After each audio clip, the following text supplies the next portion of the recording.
Today we have Form and Function, making your website work for you with Vanessa Bowen.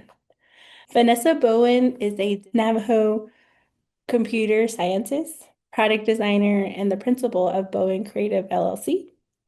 The work blends Indigenous wisdom with innovative design practices to create equitable and impactful digital experiences. Passionate about amplifying Indigenous voices through art, design, and technology, Vanessa focuses on building solutions that support community growth, accessibility, and meaningful social change. Thank you for being here with us today, Vanessa. I will go ahead and turn over the time to you. Well, hello, everyone. I'm so glad that you are here watching. Today, we're going to go over websites. And so today's workshop is entitled Form and Function, Making Your Website Work for You. So, as Sophia just mentioned, I am Danae. I grew up in Gallup, New Mexico, currently residing in Albuquerque and attending the University of New Mexico as a computer scientist. I spent the past few years as a product designer. What that means is basically I really dig deep into the end-to-end experience of users when they interact with digital products. So that can be anything from a mobile app to software, straight into e-commerce, and then also like what we're going to cover today, websites. So definitely happy to share my knowledge with you, and I hope this is beneficial in your entrepreneurial journey. So to begin, I like to, websites right now, when you are beginning your entrepreneurial journey, is more or less, getting your name out there and letting people know, like, this is what I do, and these are the services or products that I offer. But we really want to work beyond that right now. So basically, there is the problem with the digital business card.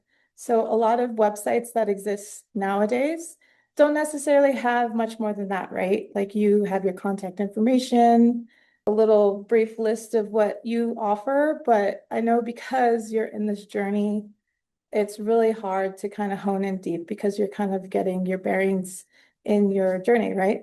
So that's the problem. So basically, websites now don't really do anything for you, but we really want to work to transform that into something where your website will actually work for you 24/7, right? So we want to move beyond this business card phase, and we want to focus on user experience and the conversion rate optimization. And what that means is that user experience is kind of honing in and empathizing with the people who are searching for your product or searching for your service. You kind of have to put yourself in their shoes. You got to think about, okay, what do they want? When do they want it? Why do they want it, right? And basically, when you start thinking that way, you could really help set yourself, get that competitive advantage against your competitors. And so that really allows you to see through a different lens versus you saying, well, I have a product, just buy it. You got to really understand who your customer is. And so that basically is what user experience is. And conversion rate optimization essentially is this data point when you start working in digital media and marketing. This is one of the metrics that you're going to be looking at. And so basically, we want to turn your website into that 24/7 salesperson to, basically give you a break and also market your goods so you could then convert sales. And so today we're going to focus on 3 factors. First is the first fold. This is basically kind of looking into the psychology and, as I said, empathizing with the user or customer that visits your website. Also looking into the architecture of your website. And basically, this is a way in which you really learn the mental models of someone.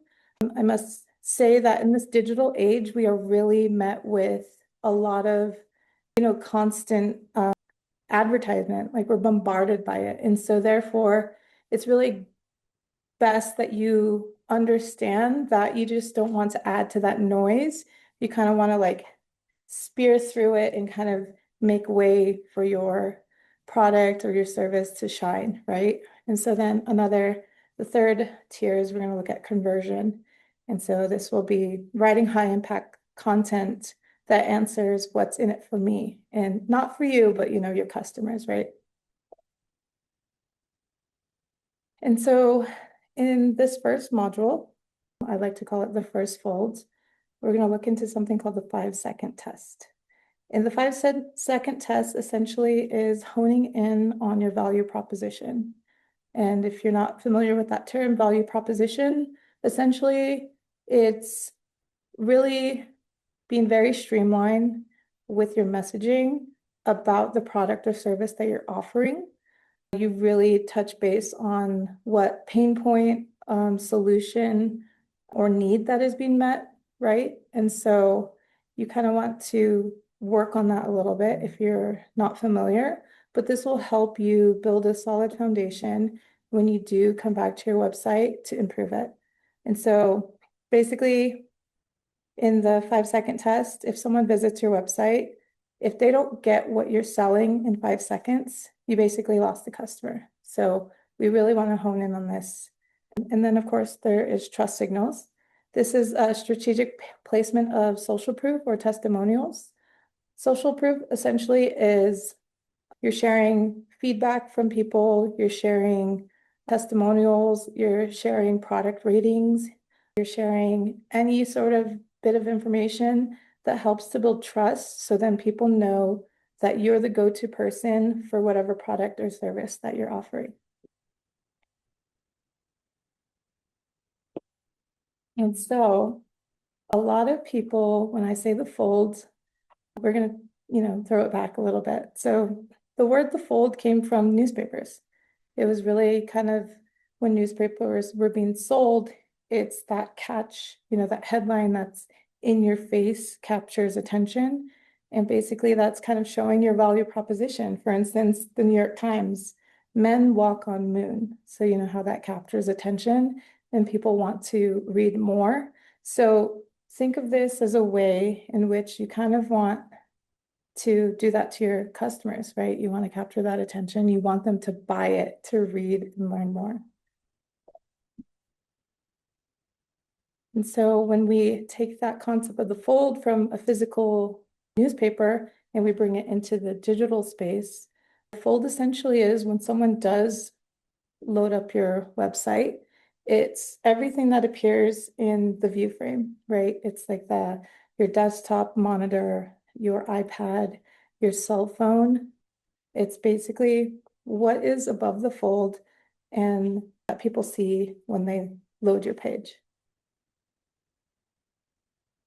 And so when it comes to digital marketing, we go back to the conversion rate optimization. This is the prime real estate that really dictates whether you have high, if you have good bounce rate or it's making first impressions. Bounce rate essentially is when someone does visit your website, like do they stay on that single page and then exit out? Or do they actually come to your page and want to learn more and like visit other pages? So those are kind of metrics that we look at when we're dealing with digital marketing. And so when we're thinking about above the fold, it's really important that we keep that crystal clear value proposition that we mentioned, that you have frictionless call to action and immediate social proof to build trust.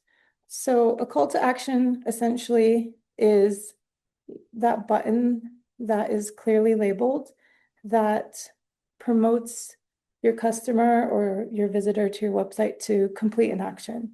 So whether it be buy now or schedule a consultation call with me, that's something that you need to sort of hone in and work on and make sure that it's clearly labeled.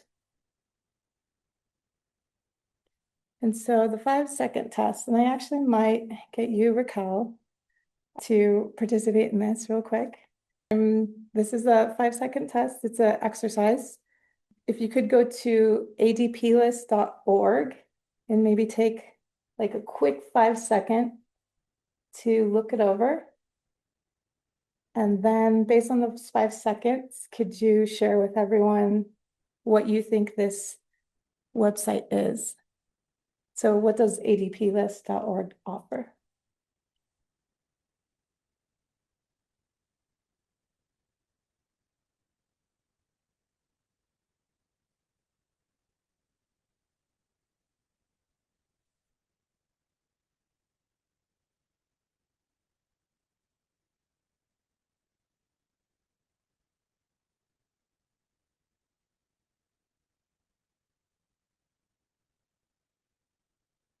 All right, so in your words, what does adplist.org offer?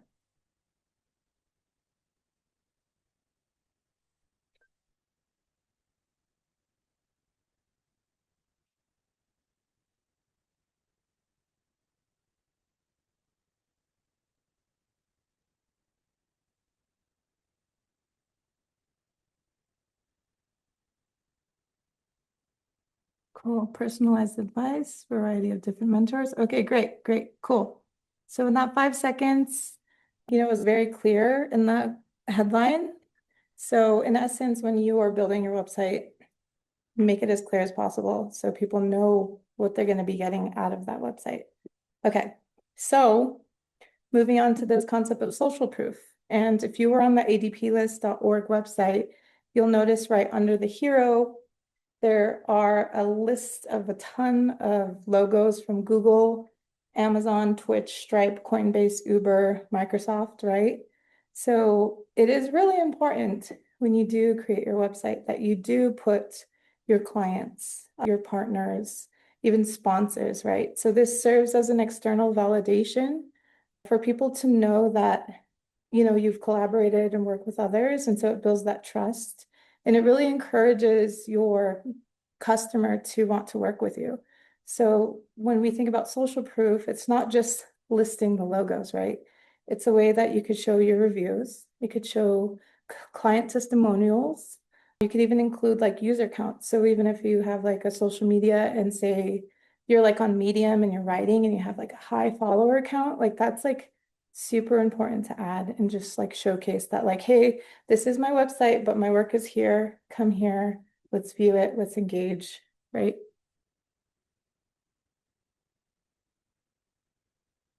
And so social proof, sometimes I find that when I talk to people when they do, need their website built, I find that they always say, well, I don't really have anything, right? Like I don't have reviews. So I encourage you when you want reviews, sign up for Google Business. It's a quick, easy way to get your business listed and found. That will then play into eventually, if you are wanting to dive deeper into digital marketing, it's a way that you could also set up your Google ad account. And then you could go into things like a search engine optimization. You could use Keyword Planner to set up Google ads. If you are a nonprofit, just know that Google does offer like $10,000 a month for you to manage campaigns and utilize that. So I really encourage you, if you are a nonprofit, please sign up and please apply for the nonprofit Google ad account. And so when you start asking for reviews, you could start sharing a link with Google. It's pretty easy.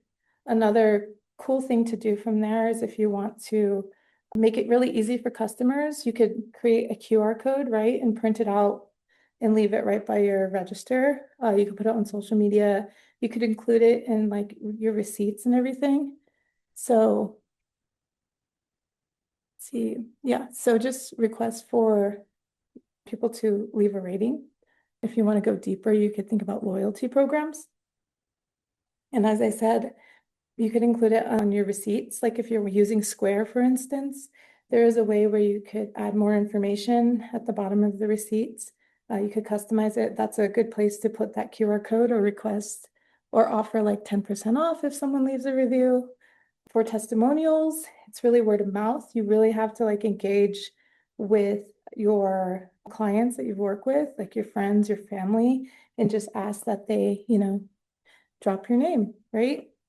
You could get influencer endorsements. If you do like a quick Google search, there are programs out there that really engage influencers. So you could sign up and, submit your product or your service, and then they kind of allow to, they're able to work with your product or service and then give like a review afterwards. So influencers, don't knock it till you try it.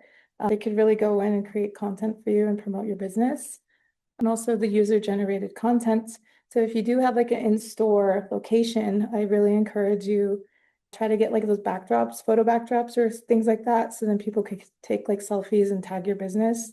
So it's really good to, encourage people to share, establish that hashtag. I know that people say hashtags are dead. Hashtags are dead, but honestly, you'd be surprised if you're on TikTok. It's like one of the things on how I find content, and even especially when I'm using Instagram as well. And so, yeah, just wisdom of the crowds. Look at your follower counts, your subscriber milestones, like celebrate those things as you go along. These are ways to build the social proof to know that you're legit and that people should work with you.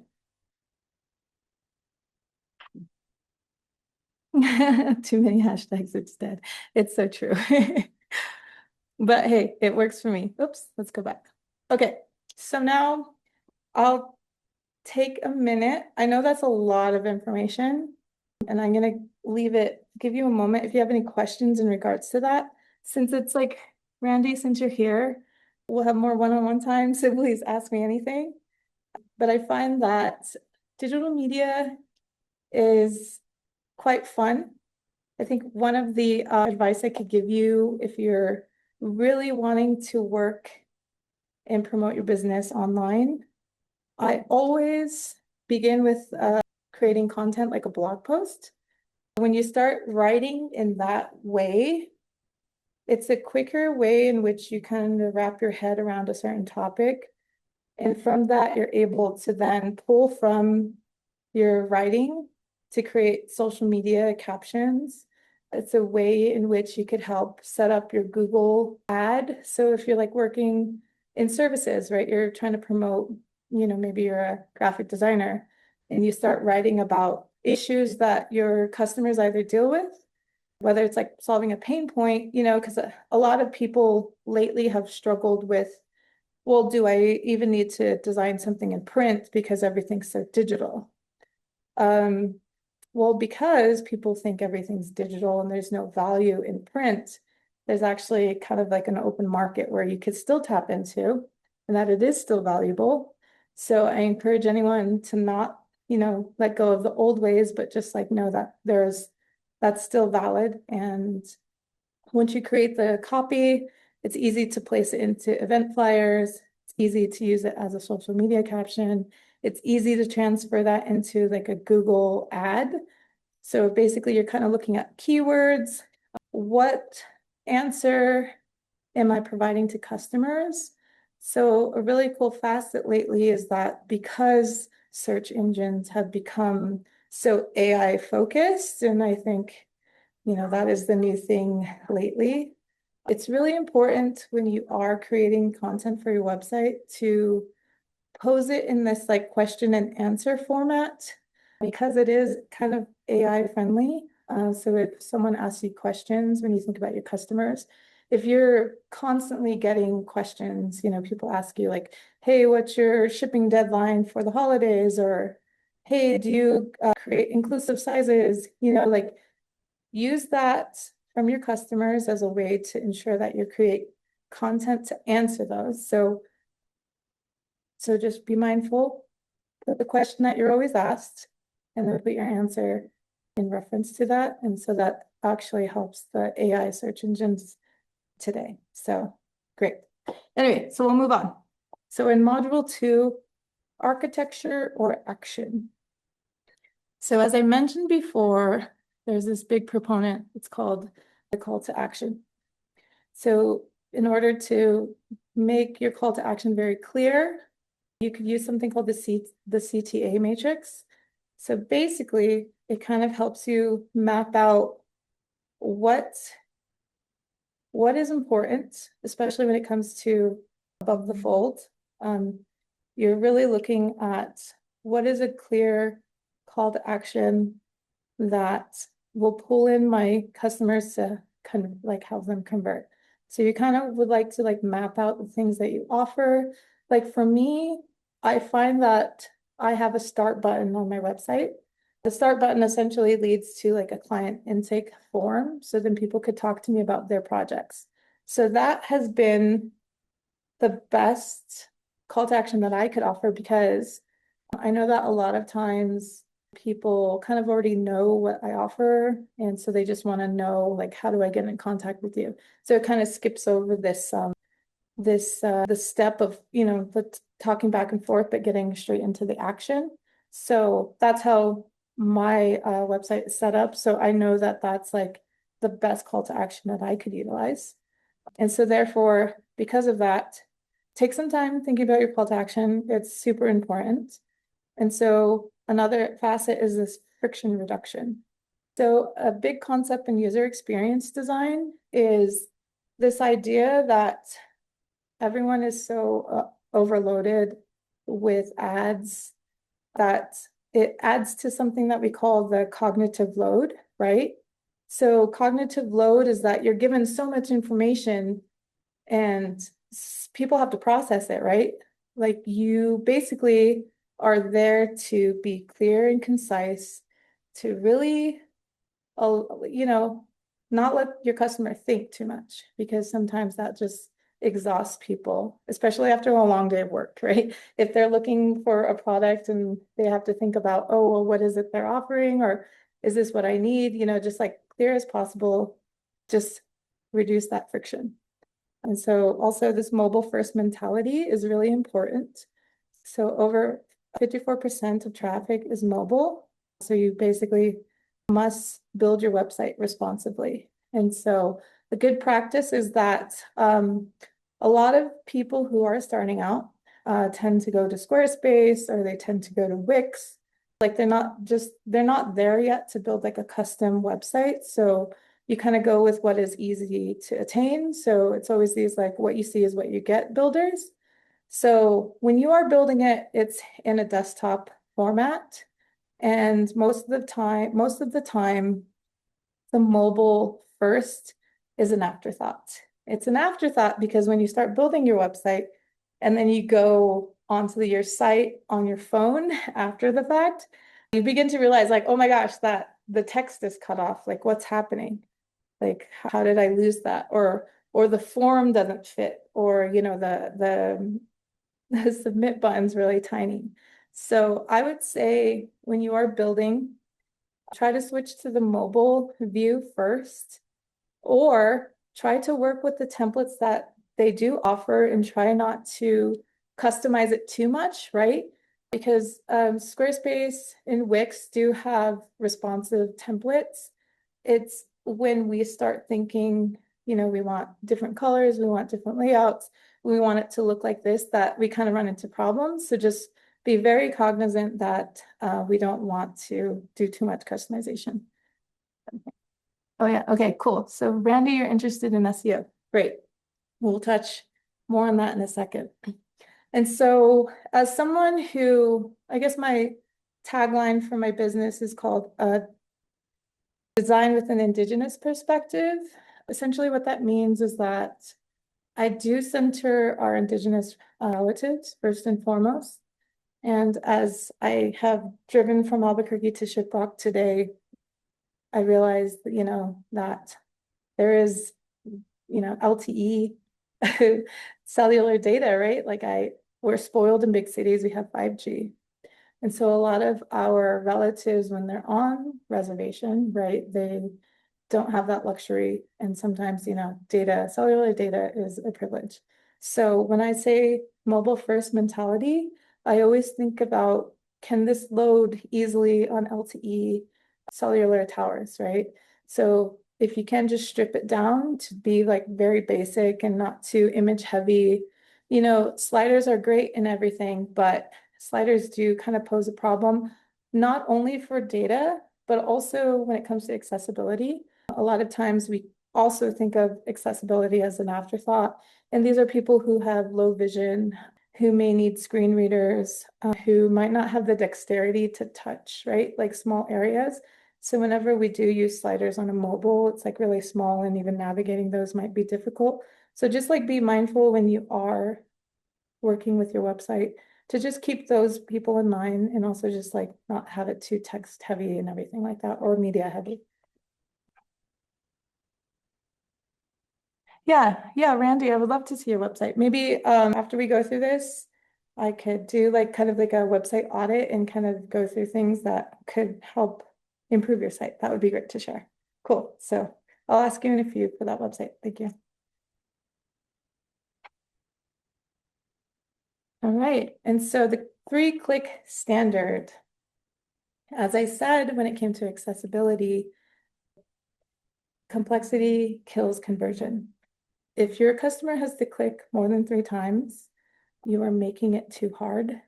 So basically, a salesperson job is to make buying easy. So honestly, no one really has the time to read a lot. You know, they kind of already know what they need. So let's run it back to the beginning. Someone came to your website, say you do offer web design, right? And they come to your site. Well, let's go to to the start. In order to get to your website, they found you some way, right? Maybe it's a conversation with a colleague. They're saying, hey, I'm looking for someone to help me build a website. Do you have any recommendations? And they're like, yes, I do. Here are some people. And so because of that, they got your website, right? So you kind of already have to know that people are aware of what you do. And so that's why they're there. You don't really need to, expound on all the things. You kind of have to make it easy of like, okay, they're here because they want a website. Okay, so what are the next steps for them to get the website built with me? So is it schedule a consultation? Is it them to, immediately go into a contract, or is it for them to submit a request for proposal over to you, that sort of thing. So if you could think about that and know that your customers are different, whether it be a small business entrepreneur, or it's a nonprofit, or even if it's a governmental agency, those are 3 types of users that you could account for. So one, if it's a small business owner, maybe they want to talk to you, maybe they want to get to know you, maybe they need to have questions answered.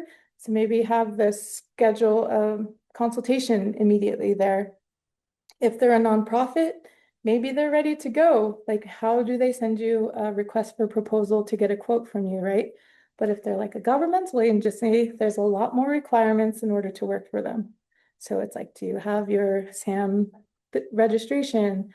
Are you able to do, work with government contracts? If so, then maybe you should make a page that says, I am a small business minority registered. Here is my SAM number, like that sort of thing. So then they know like, oh, they're legit. We could work with them and we could proceed, right? So think of it that way. As I said, empathize with your user, make it easy for them, because the more work they have to do, the less likely they're going to pursue working with you. All right, cool. Okay, so moving on. So in the world of digital media, digital marketing, the conversion funnel is this concept that you'll run into a lot. So basically, it's a percentage of users that visit your site and complete a specific, like actions in order to, either check out or become, registered user or begin to work with you, right? So a way to view this is to know that you might get 10,000 visitors to your website, right? And from there, 500 of those turn into leads because they fill out a form and they want more information, or they schedule a consultation with you, right? But then from there, it goes all the way down to the sales part. Like, it really breaks down. It's like 4 of those 10,000 visitors actually converted into a paying customer. So it's good to see this, because even though that you cast the net, just know that getting someone into a paid customer is a lot harder than you'd think. So that's why, as I said, let's make it easy for your customer to work with you. And so, okay, so I'll pause there. That was a lot of information again. So anyone have any questions pertaining to conversions, to CTA, anything of that nature? I'll just pause for a second. Anyone have questions here? No, but I learned them a lot. Okay, good, good, good. But yeah, and I should add that I know I've been talking about conversions and tracking that. So the best way that I've come to track those types of metrics is if you're a e-commerce store, if you work with Shopify, um, I believe, I'm not sure if Square does because I'm more familiar with Shopify, but there are ways in which you could set up certain, like it converts conversion rates for you, which is great with Shopify, so you don't necessarily have to do it yourself.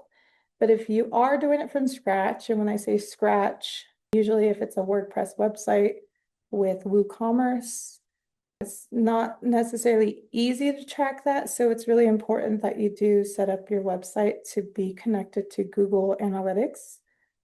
And because of that, then it tracks user behaviors for you in a nice little dashboard. You could go a step further and use like Google Tag Manager. You could also connect your e-commerce store to like Google, so then it could showcase your products when it comes to shopping. So you could do extra steps in order to actually get those metrics.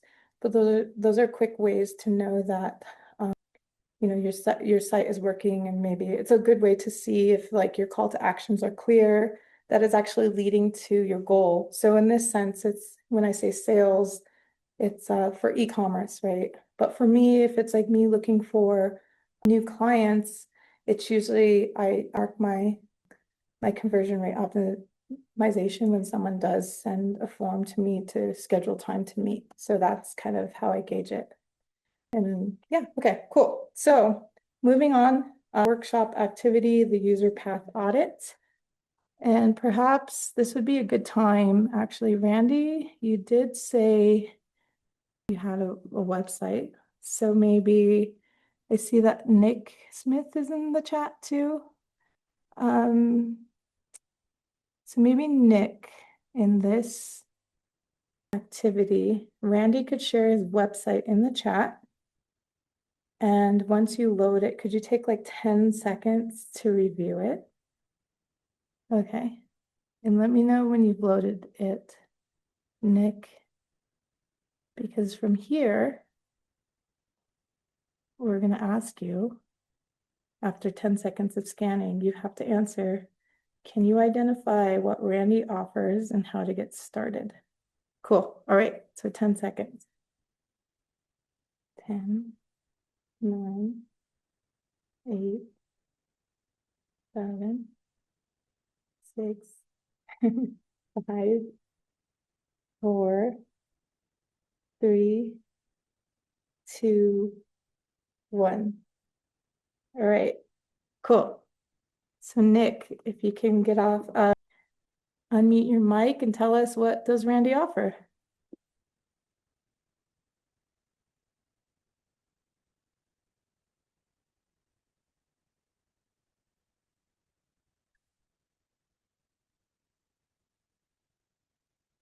All right, IT, cool. Was there a quick way to get started with Nick?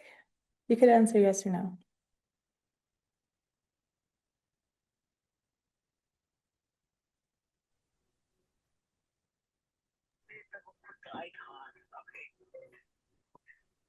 Okay, cool, great. All right. Well, thank you, Randy, for sharing your website.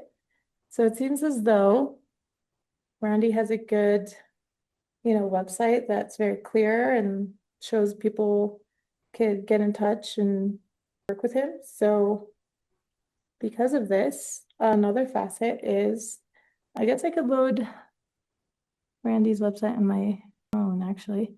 Actually, can you load it on your phone?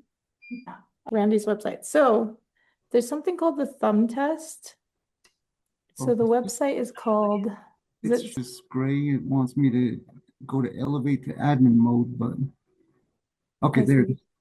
Okay. Hold on, it's still gray. I think it's still loading. So if you go to Zaya.tech, so we're going to have one of the change lab staff go to the website. So there's something called the thumb test. On there, can you touch the call Is to there action any with other your, pop-ups on there, L? Asking. like if you were to just hold the phone in your hand and like find the CTA and tap it, can you do that? Is it easy? Yeah. Okay, it's easy. Cool, great. You passed that, Randy. So when I say the thumb test, if someone is holding their phone and they load up a website, you kind of want your CTA button to be in the range of where someone could easily tap it with their thumb. And if they can't, you're making it really hard for them to actually like follow the call to action. So if you have time and you have a website, make sure that it passes the thumb test, okay? So what I mean is it's kind of like the photo that I'm showing, like your thumb kind of has to easily tap that call to action button. So something to keep in mind if it doesn't. Cool. Okay, so we're at part C. Oh yeah, thank you for sharing, Sophia. Yes, CTA stands for call to action. So the call to action rewrite. So when I first began, I really was building my website and I had very generic call to actions, right? Like I had a contact me, send me a message with the submit button, right? It didn't really do anything. There are other examples of the contact us button or learn more. And you'll begin to see this if you start building a website from like a template, right? They're just very generic and yeah, they work, they do the job, but we really want to take that weak call to action where it's passive and you want to make sure that it's a value-based call to action. So what that means is converting, just the submit into get my free ebook. And you kind of play into something called lead generation where someone puts in their email and you get my free ebook. You could take it a step further and set up like marketing automations where you kind of have everything set up where you do send them an ebook, but then you can follow through with this customer journey of, reminding someone like, hey, I'm here. Here's another freebie, that sort of thing. You can convert contact us into actually making it more like book your free strategy session. And you could do like a email campaign where, you kind of offer your, what your services are and then say like, hey, I book 30 minutes with me to kind of talk to see if my services meet your need, kind of get you to your goal that you want to accomplish. And you could convert like learn more into see how you save. It's like really backing up your content with something that's valuable. Because I find that a lot of times, it's this like busyness and just this content that just doesn't matter to you, right? Or there's nothing there that is of substance. It's especially true now that we have, with the rise of AI, it's really a lot of stock content that's out there. So you really, as an Indigenous entrepreneur, I find that we, thankfully, like through our culture and our values, we really do have something to offer. And so I find that being true to ourselves and being true to our cultural values, in essence, it is, value-based. So if you ever feel lost, I encourage you to lean into that. Okay, so a beautiful website that doesn't convert is just an expensive digital project. A functional website is an investment that pays for itself. So that's sort of what I'm trying to make a point is that, have your website work for you. Trying to think of ways in which, you are an entrepreneur, and as you begin, you're doing so many jobs. You don't have to be a graphic designer. You don't have to be a salesperson. You don't have to do that as the main thing. Like, find the ways in which you could eliminate those tasks that always are reoccurring, so then it could free up your time to actually do the work that you offer, right?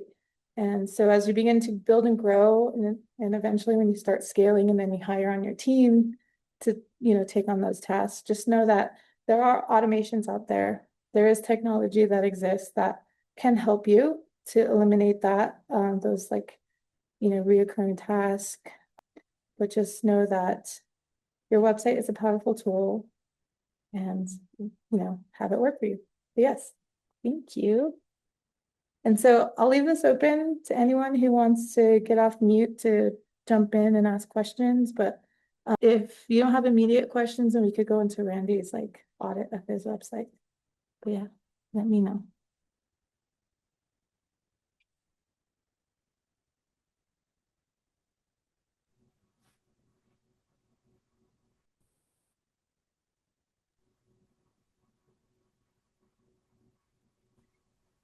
Does anybody else have a website that they would want to share and give feedback on? Feel free to put your website in the chat and we'd love to look at it. Also, this is a great time to also get feedback from Vanessa.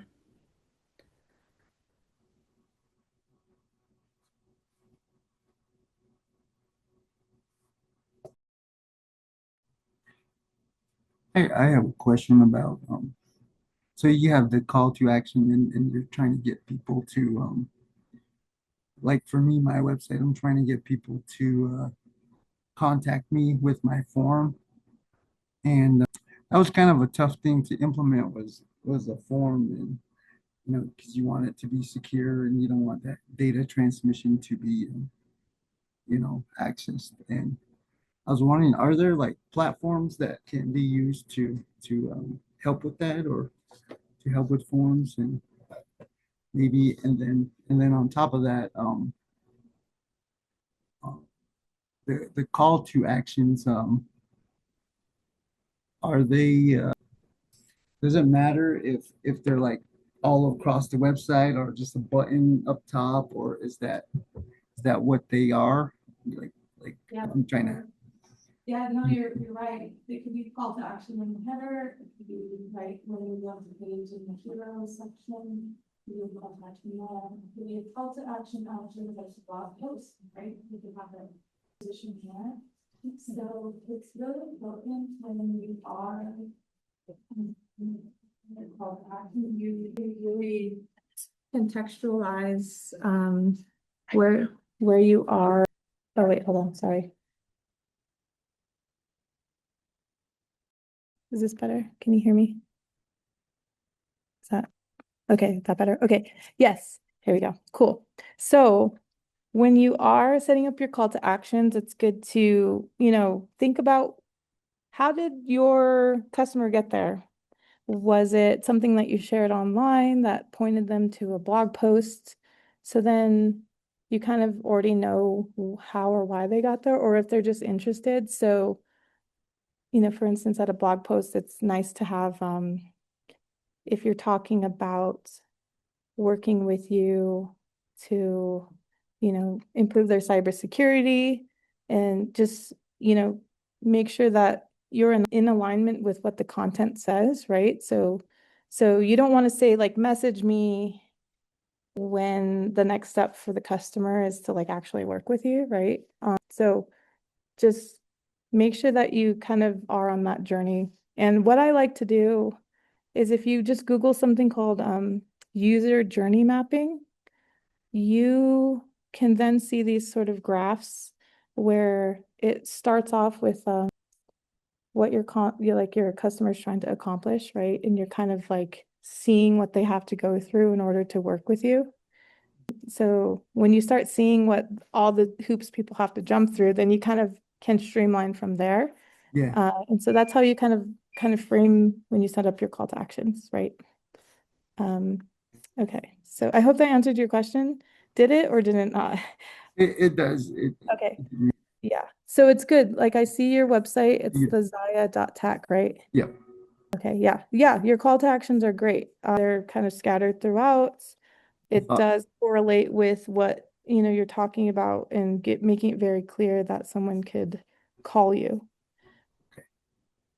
I thought I maybe put too many in there. Yeah, but Yeah. then also another thing too is that sometimes customers can't necessarily call immediately. So if there's like a way you could allow, forms to be submitted if they want to attach like a request for proposal where they could send you more information and then you come back with, a quote or a timeline, that sort of thing. So maybe make it easy for someone who already has something ready to go and they just need to get you the information, right? So that also eliminates them having to call you, having to get an Okay. email address to send it to you, right? So you're kind of Yeah. like eliminating those extra steps to streamline it Okay. to begin work. And then I know you mentioned forms. When you start building, since you're in tech or IT, Um, have you ever heard of a customer relation management tool, a CRM? yes, yes. Okay, yeah. So one of the WordPress. main, one big provider is like HubSpot or even Zoho. These are, yeah, so you can start leveraging using the content relationship management tool. Okay. They do have ways in which you could set up a form, and basically all that information comes back to Zoho. So Yeah. the importance of a client relation management tool is that you have, like basically your digital Rolodex. You kind of have a way to track who they are, what industry they're in. Even if they don't end up working with you, you know that they exist and you start beginning to understand your clientele, right?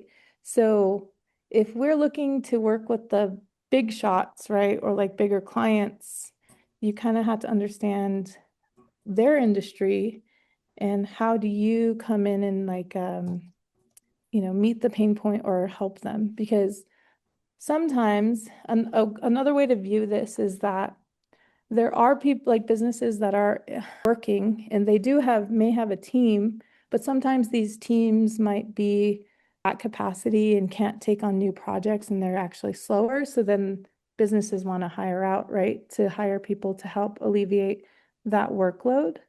Yeah. So, so if that's the case, that tells us like, oh, I could reshape my messaging to them saying, hey, is your team overloaded with work and you really need to get the side project completed? Well, I'm here to assist, right? So see how that kind of crafts the messaging, but you Yeah. really have to, as I said, empathize, understand who these people are, think outside the box, right? Yeah. It's basically finding people versus them finding you in essence. So that's why client relationship management Yeah. tools are very important. And it would be to your benefit if you could, learn a little bit about Zoho and how can you connect the forms to your website, right? Yeah. So that's a good way to look into it. Zoho is actually, well built that it is secure, Right. but just know that, you're not dealing with like HIPAA or, personal identifying, like you're not saving account numbers or credit card numbers, so I Right. wouldn't be too worried about that. But, you just keep it basic information, nothing personally Yeah. Yeah. identifiable, but that sort of thing. If you keep that in mind, I think you'll be okay. Yeah. Thank you. Yeah, you're welcome. Okay. What is the average baseline price for online websites these days and what platforms do you recommend? Okay, so Denise, I would say, depending on where you are in your entrepreneurial journey, you're going to be met with several factors. Sometimes you could get by with just a really basic website without having to invest a lot of money. If you go the WordPress route, basically what that means is you get right? You register a domain, you have to get hosting. You have to look and see if the host could work with WordPress. So WordPress is basically also a content management system. Essentially, it's like a database, the back end, and then it puts everything on the front end. It's really easy to work with, and a lot of people have WordPress. For that, since WordPress is open source, it means that it's not a for-profit organization. It's actually given for free, and it's like a community project that's uploaded and updated because of that. So that you just only have to worry about your hosting cost or your domain. So that's like a lower cost way to have your website. So if you're doing it very basic, you could spend as much as maybe, so if you go with like really low hosting, it could be like $40, $50 a year. If you go with the mid tier, you could spend as much as like $100 and then renew your domain like $20 a year. But if you have like an e-commerce store and you really want to like hone in on that, there is Square that could be set up to host your products, right? You could go into Shopify. So it really kind of depends on where you are, but that can be, $250 a year, 400, 500. It, as I said, it just kind of matters of like where you are right now. Yeah, and Brandy's right. Like Namecheap has, plans that are affordable. And so something you could look at. And so I hope that answers your question. But yeah, those are kind of where I would start. I have a WordPress website. It works fine.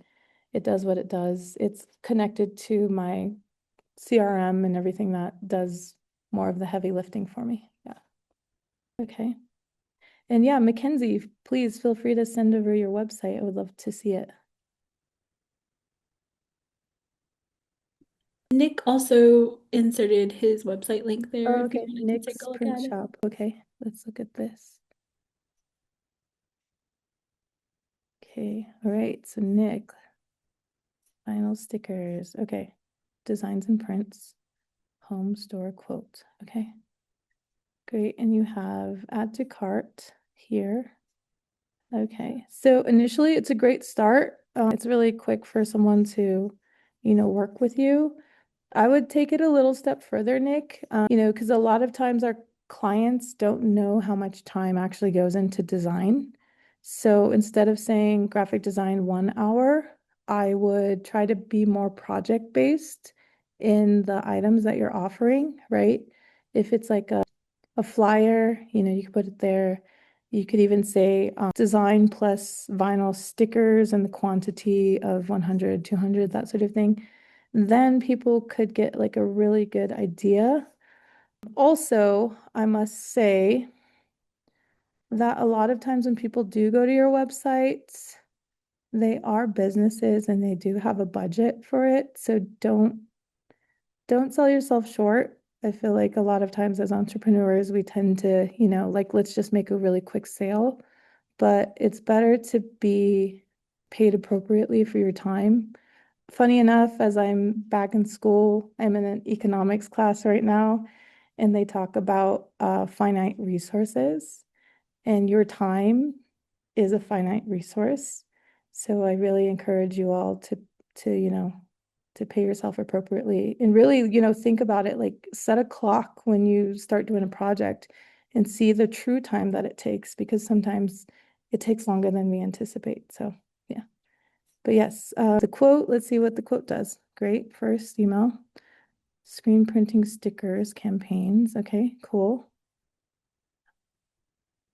So a thing I would want to talk, I guess, hone in on a little bit. So campaigns can mean several things to people.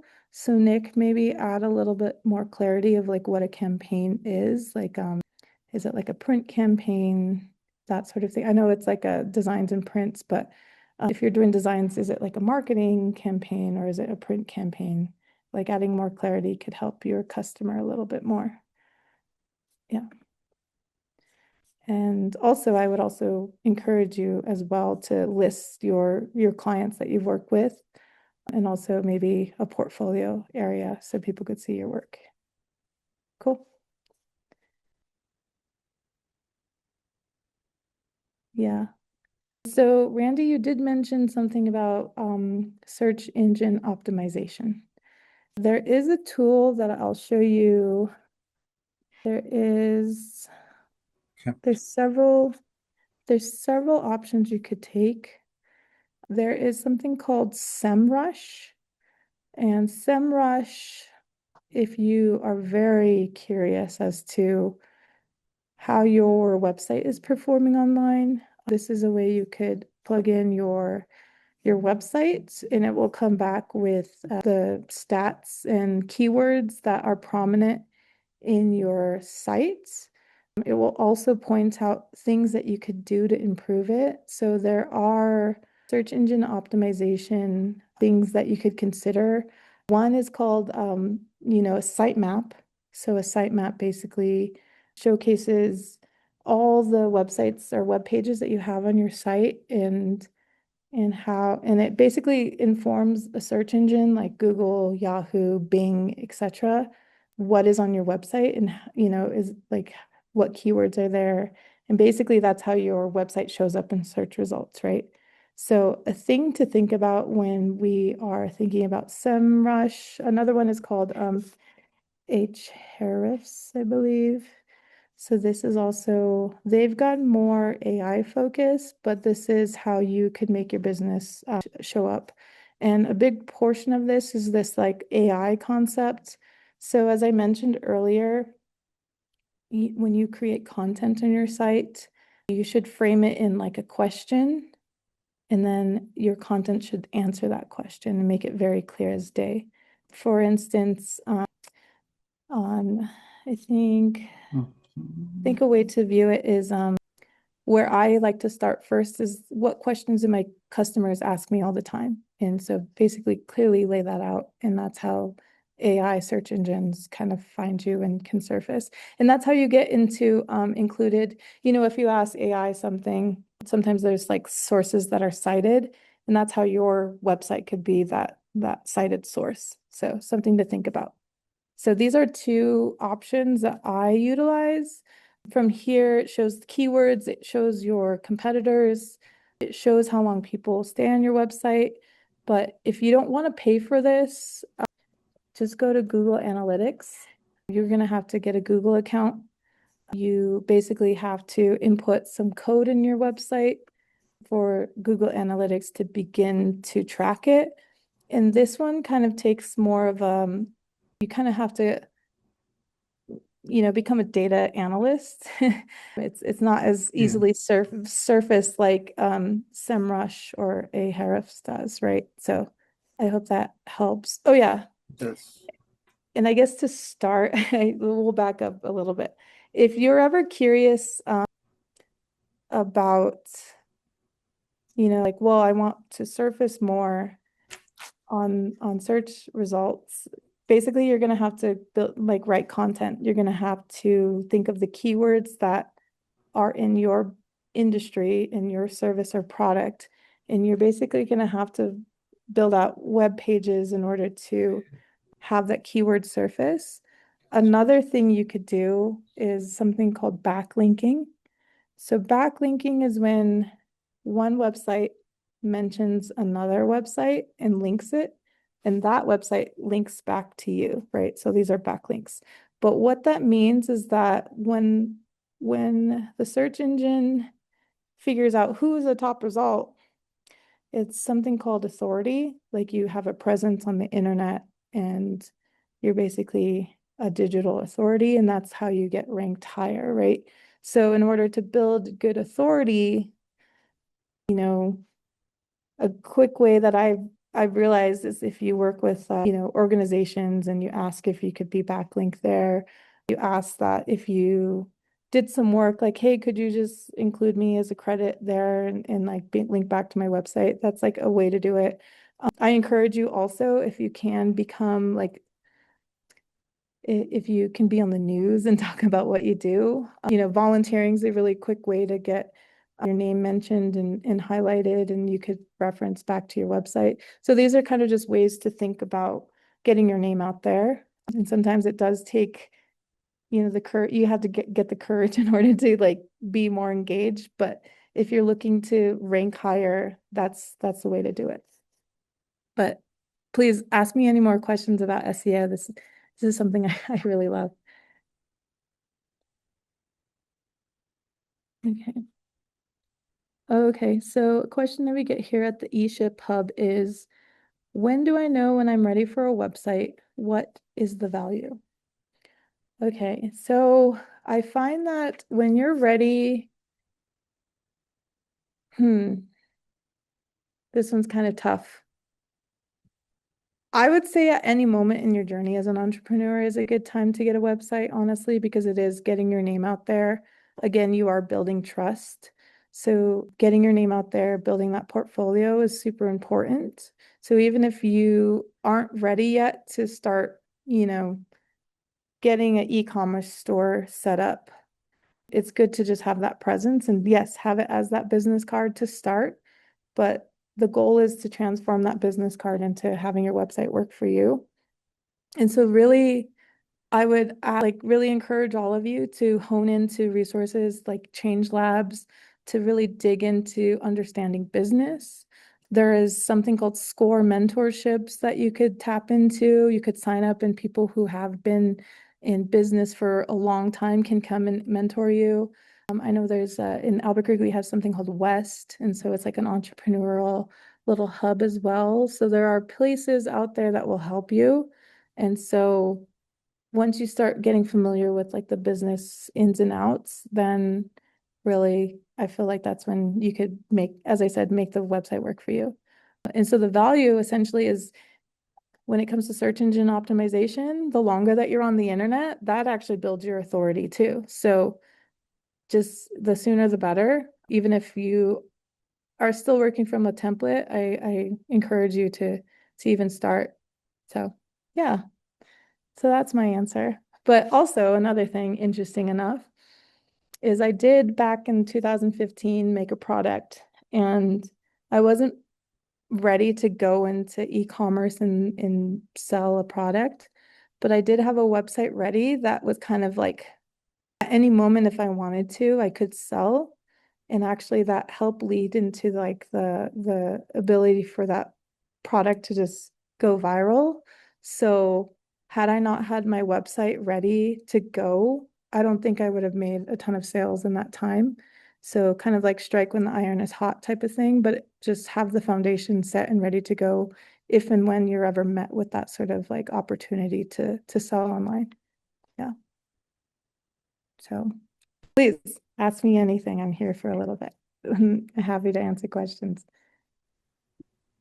Yeah, we have about, I'd say 15 more minutes for Vanessa's time here.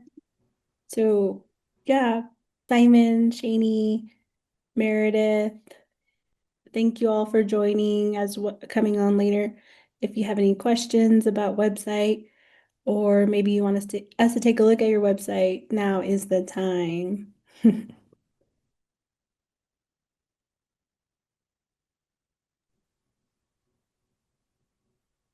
Okay, and I guess I should share something else as well. So as you're beginning to familiarize yourself with, digital marketing, sometimes it's gonna take some research. Honestly, you're gonna become a researcher. And so a big tool that I use is called the Google Keyword Planner.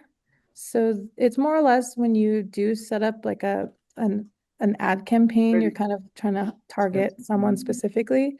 But if you need somewhere to start, I would recommend beginning here. So this keyword planner actually begins to, reference your website. You're able to add more keywords in there to see what other keywords are linked to it. And you'd be kind of surprised of like what happens. So I guess I'll give some clarity into this. For the past year, I was working at the Indian Pueblo Cultural Center in Albuquerque. I was working with the Indian Pueblo store. So a lot of times I began to kind of recognize the different audiences that would visit the site.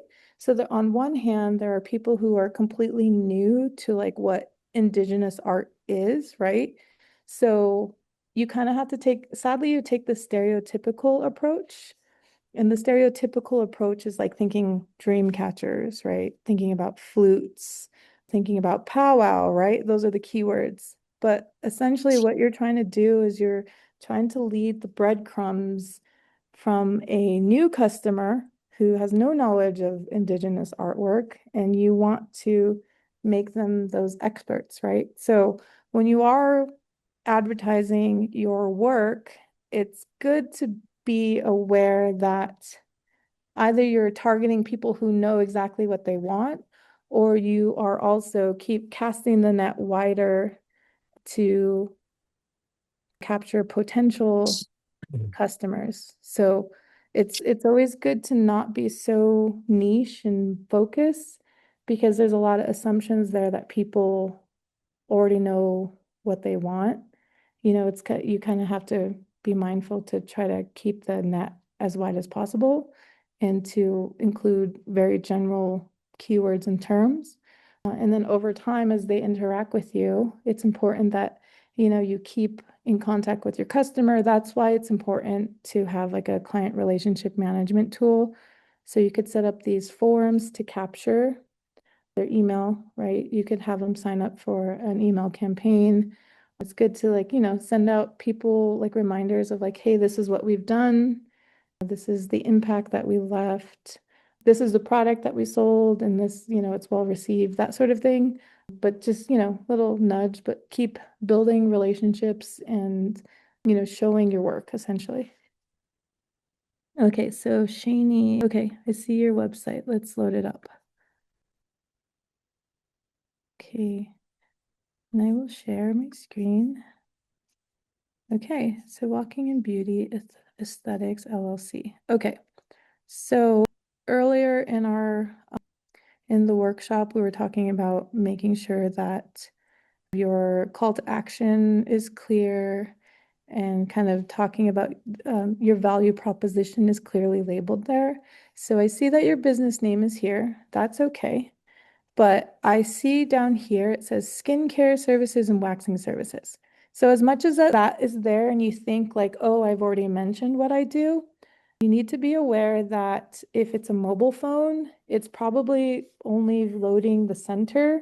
So the skincare waxing might get cut off, right? Like, let's see if we could do it real quick. Will show you what will happen. So say it's loading on a phone, it's here, and people might not see it. So I would say make it very clear that you do offer those services, maybe include, you working with the client and showing your services in action, put customer testimonials down here. So yeah, take this right here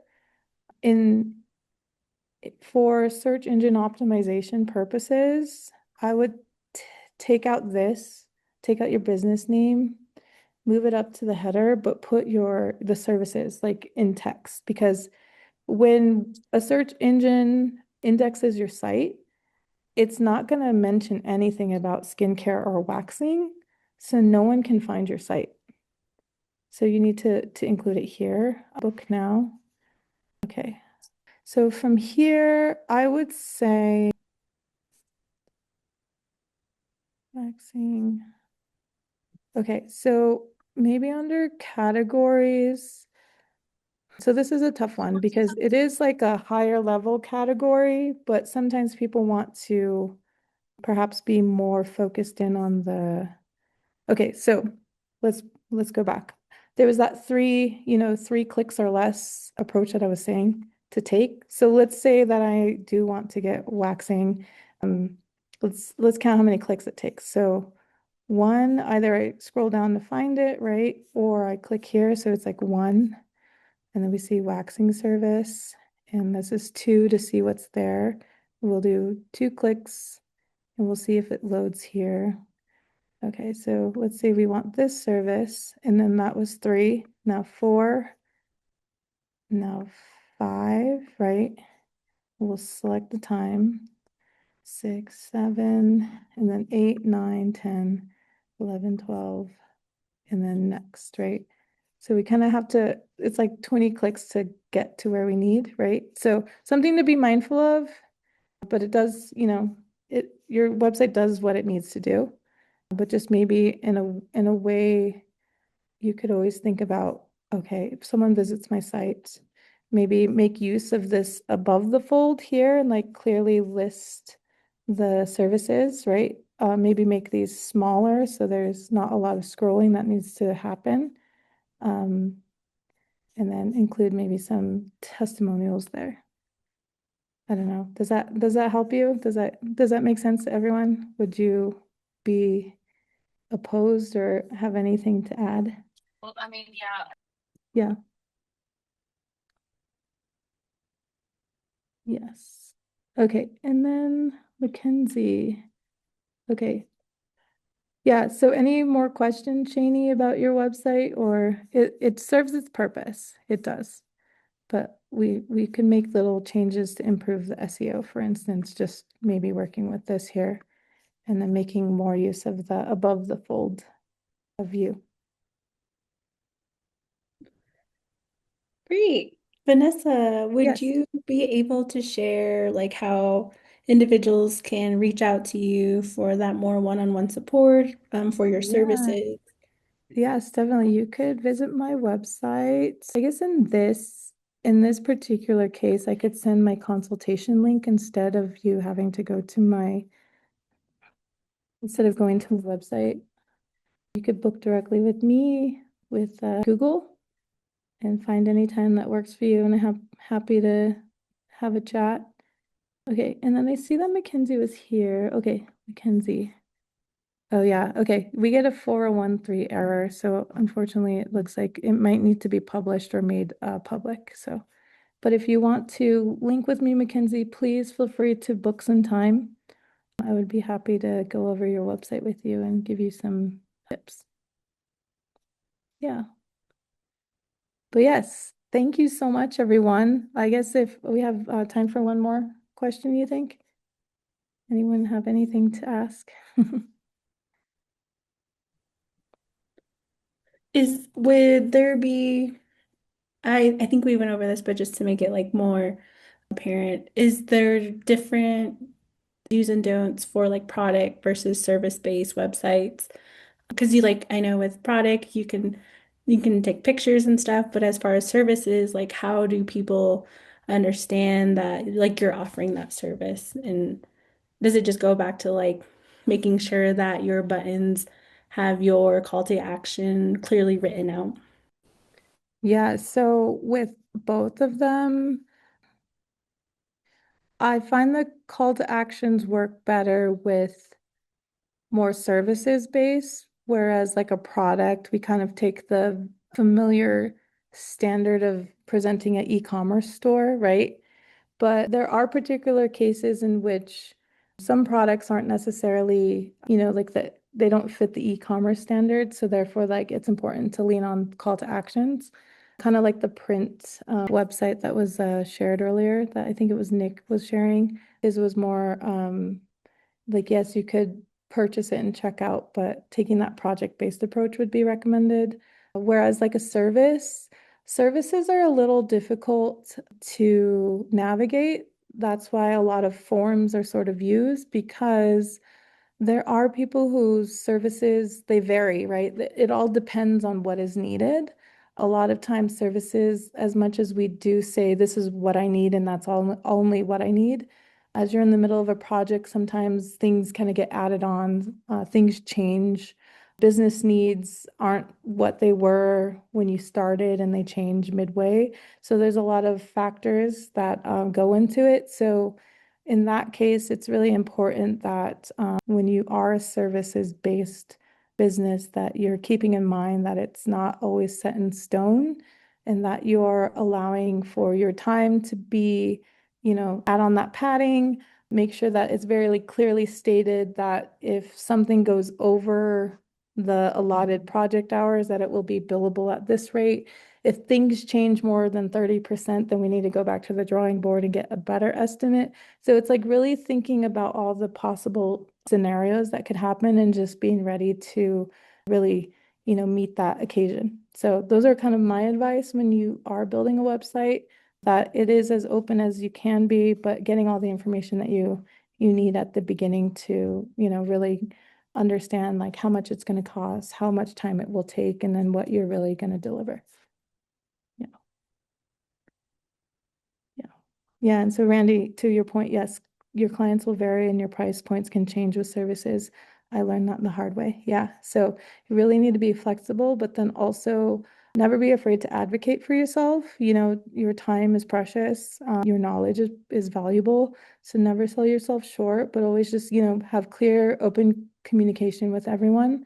And then, just be prepared to just make sure that you are taken care of and that you're getting paid for your time. Yeah, thank you. Well, I appreciate it. Thank you, everyone who joined today. It was really great to share knowledge, but you have my information. Please feel free to book some time with me if you need.